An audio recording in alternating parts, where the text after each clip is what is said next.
جس سیریز چل رہی ہے کہ قرآن میں بہت ساری آیات جو ہیں وہ چوری کی موجود ہیں، شاعر کی چوری، دوسری کتابوں سے چوری، غیر الہامی کتابوں سے چوری، انسانی روایات اور تفسیروں سے چوری، تو آج بھی اسی سلسلے کی کڑی میں اگلا میسج ہے کہ رمضان اور روزے کی آیت بھی حضرت محمد نے چوری کی ہوئی ہے۔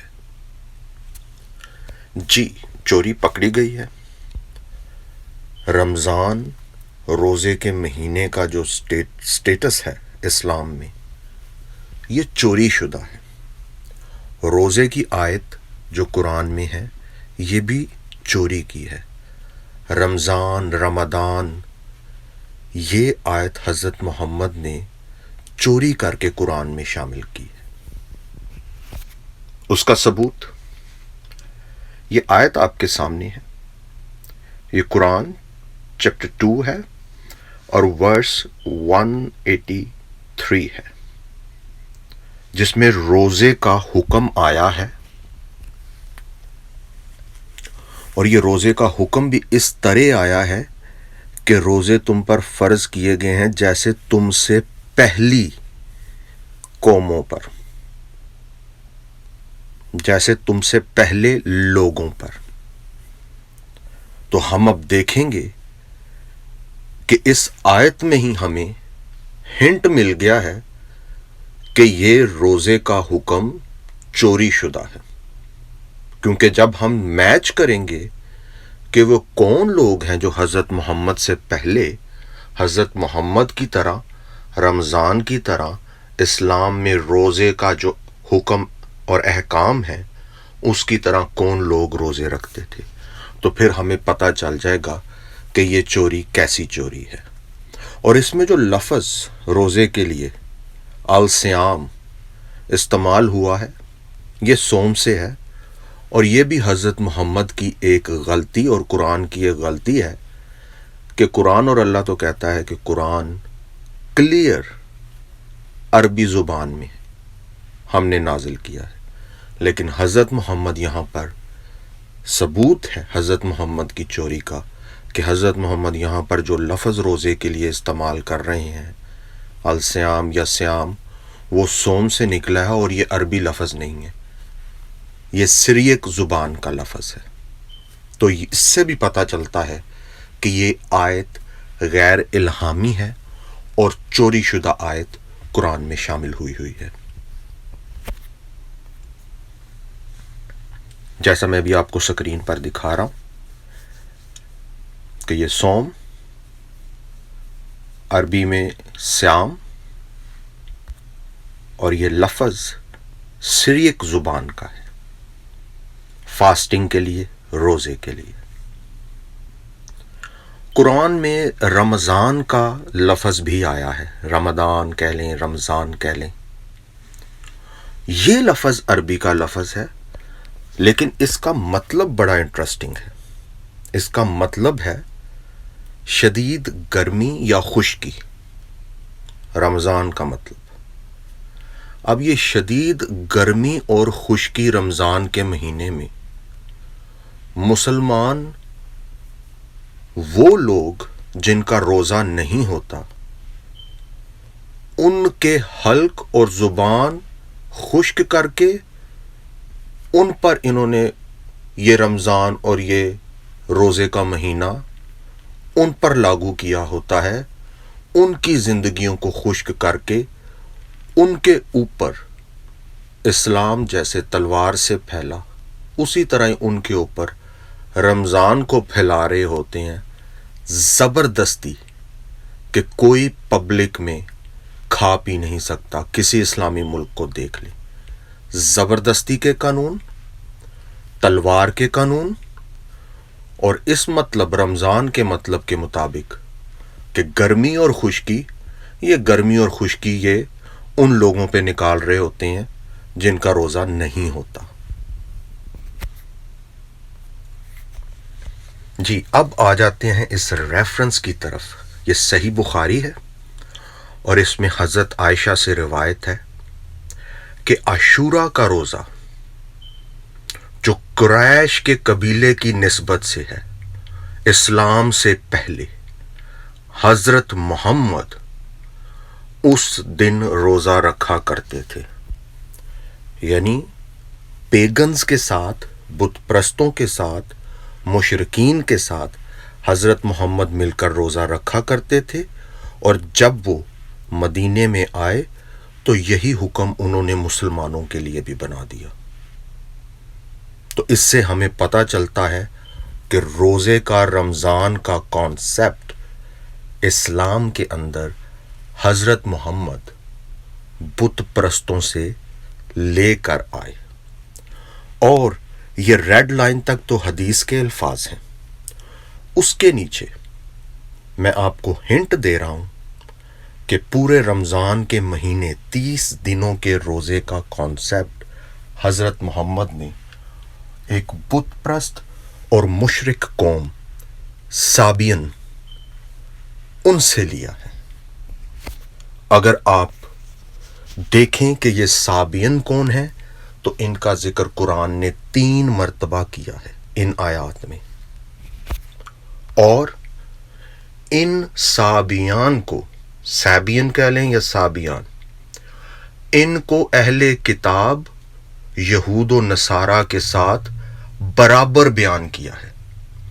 یعنی ان سابیان کی حضرت محمد نے بڑی عزت اور بڑا مرتبہ بیان کیا ہے کہ ان کا ذکر اہل کتاب کے ساتھ کر رہے ہیں. نہ یہ یہودی ہیں، نہ یہ عیسائی ہیں، یہ مشرکین ہیں. ان کے عقیدے جاہلانہ ہیں، بت پرستانہ ہیں. یہ دوسری آیت بھی آپ کے ساتھ شیئر کر رہا ہوں. اور اب آج کا رمضان، اس میں جو سارا طریقہ کار اسلام نے واضح کیا ہوا ہے، وہ سب اس کی میچنگ یہ جو سابینز ہیں ان کے ساتھ ہوتی ہے. وہ بھی 5 وقت کی نماز پڑھتے تھے، وہ بھی وضو کرتے تھے، ان کا ایک رخ بھی، قبلہ بھی ہوتا تھا یمن کی طرف. اور وہ اسی طرح مسلمانوں کی طرح، جیسے مسلمان نماز ادا کرتے ہیں سجدہ کر کے، ایسے ہی وہ نماز ادا کرتے تھے. اور ان کے روزے بھی 30 تھے. 30 روزے، 30 روزوں کا مہینہ ان کا. اور وہ وائٹ کلر کے لمبے چوغے لباس بھی پہنتے تھے.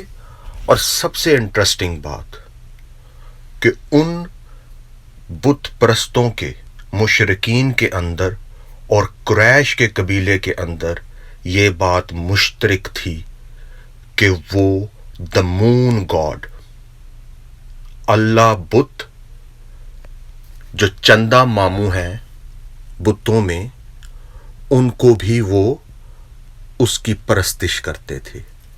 یعنی مشرکین قریش کے، حضرت محمد کا قبیلہ بھی بت اللہ کی پرستش کرتا تھا، عبادت کرتا تھا. یہ جو مشرکین ہیں سیبینز، یہ بھی مون گاڈ کی پرستش بھی کرتے تھے. فرشتوں، آگ اور بہت ساری پرستشوں میں یہ مون گاڈ کی بھی پرستش کرتے تھے.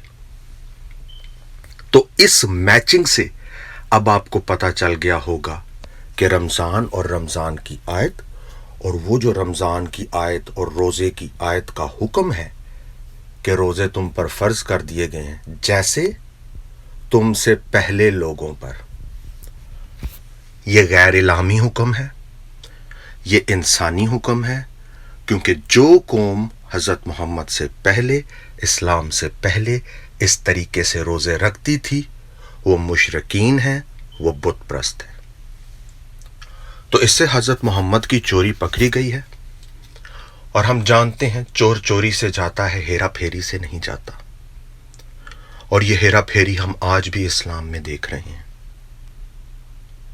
اور چور، اس کے لیے حضرت محمد کے لیے اللہ نے کہا کہ اگر تو اپنی طرف سے کوئی بات بنائے گا، اگر تو قرآن میں کوئی غیر الہامی بات شامل کرے گا، اگر تو قرآن میں کوئی جھوٹی بات شامل کرے گا، اگر تو قرآن میں کوئی انسانی بات شامل کرے گا، اگر تو قرآن میں کسی شاعر کی شاعری شامل کرے گا، اگر تو قرآن میں کوئی شیطانی بات شامل کرے گا تو میں تیری گردن کاٹ دوں گا۔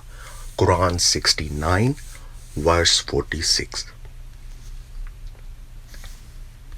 اور دیا گیا تھا وہ مجھے مسلسل تکلیف دیتا رہا ہے، لیکن اب تو وہ میری رگیں کاٹ رہا ہے۔ یہ حدیث اور انجینئر محمد علی مرزا کا بیان یہ ثابت کرتا ہے کہ حضرت محمد کو یہ سزا بھی ملی۔ اور میرا چیلنج ہے ذاکر نائک کو اور کسی مسلمان اسکالر کو، انجینئر محمد علی مرزا کو، کہ میری آج کی بھی اس ویڈیو کو ریفیوٹ کر کے دکھائیں۔ اور حضرت محمد کا جھوٹ اور فراڈ اور یہ چوری کھل کر سامنے آ جاتی ہے کہ یہ حکم غیر الہامی تھا اور حضرت محمد جھوٹے نبی تھے، کیونکہ حضرت موسیٰ جو سچے نبی، وہ 40 دن اور رات نہ کچھ کھائے نہ کچھ پیے، خدا کی حضوری میں خدا کی شریعت کے احکام لینے کے لیے اس طریقے سے رہے 40 دن اور رات بغیر کھائے پیے۔ اسی طرح خداوند یسوع مسیح کی ذات 40 دن اور رات بغیر کھائے پیے اس دنیا کی آزمائشوں اور شیطان کی آزمائش کے اوپر حاوی ہو کر اسے شکست دے کر ہمارے لیے راستہ کھول دیا کہ ہم اس دنیا کی آزمائشوں پر فتح پا سکیں، شیطان کی جو حملے ہیں اس سے بچ کر اس پر فتح پا سکیں۔ حضرت محمد نے 40 دن اور رات ان حضرت موسیٰ سچے نبی، خداوند یسوع مسیح اس کی تقلید کرنے کی بجائے، ان کو فالو کرنے کی بجائے، اسی طرح ہی اپنی کسی سچی نبوت یا سچے نبی ہونے کو ثابت کرنے کے لیے ایسا کچھ نہیں کیا، بلکہ ایک غیر الہامی اور انسانی طریقہ اختیار کیا دھوکہ دینے کے لیے کہ ہمارے پاس بھی روزے ہیں۔ کوئی اگر مجھے کہے گا کہ میں نبی ہوں تو تمہارے روزے کہاں پہ ہیں، تم کس طرح کے روزے رکھتے ہو، تو اس نے سلیکٹ کیا سابین قوم کے روزوں کا، مشرکین کے روزوں کو، جو 10 سے 12 گھنٹے کا روزہ ہوتا ہے۔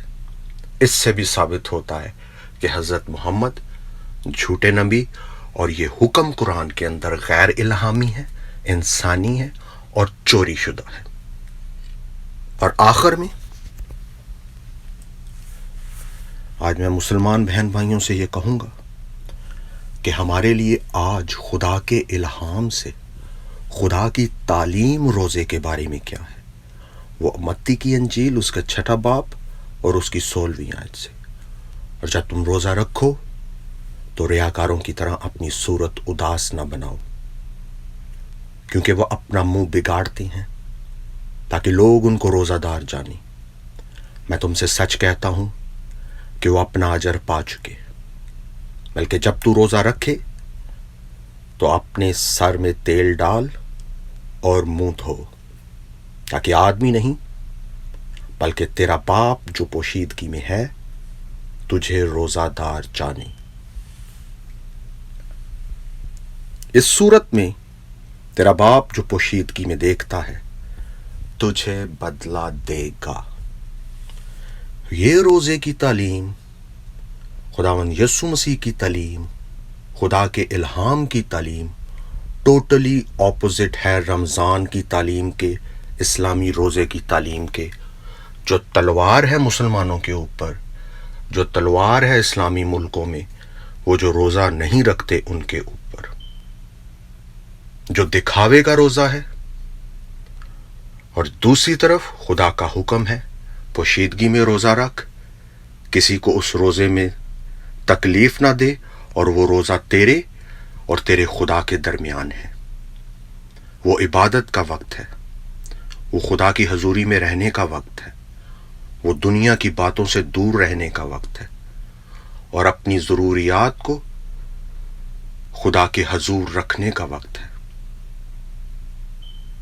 تو خداوند اپنے کلام کے وسیلہ آج آپ کو دعوت دے رہا ہے کہ آپ خدا کے حکم کے تابع ہو کر ایسا روزہ رکھیں جو خدا کی طرف سے جس کی تعلیم اور حکم ہے، اور اس انسانی اور غیر الہامی روزے کی تعلیم کو رد کر دیں جو انسانیت کے لیے، دنیا کے لیے سوائے پریشانی، تکلیف اور عذاب کے کچھ بھی نہیں۔